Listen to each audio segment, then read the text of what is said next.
Neno la Mungu ni la unabii, linatabiri kwa habari ya kile ambacho Mungu anataka kufanya maishani mwako. Halizungumzi kulingana na hali yako ulionayo sasa, linazungumza kwa habari ya hali yako utakayokuwa baadaye kidogo. Halimtegemei mtu kutimia. Neno la Mungu linajitegemea, lina uwezo wake ndani. Anasema kwenye Waebrania 4:12, kwa maana neno la Mungu li hai tena lina nguvu. Yani hii nguvu ni nguvu ambayo iko ndani yake. Yani halitegemei adui zako anasemaje.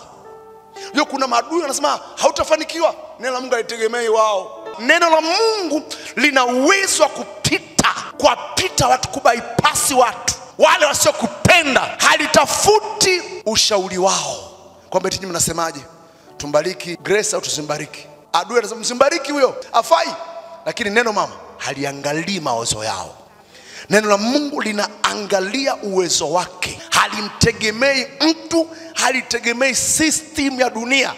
Neno la Mungu linajitegemea lenyewe.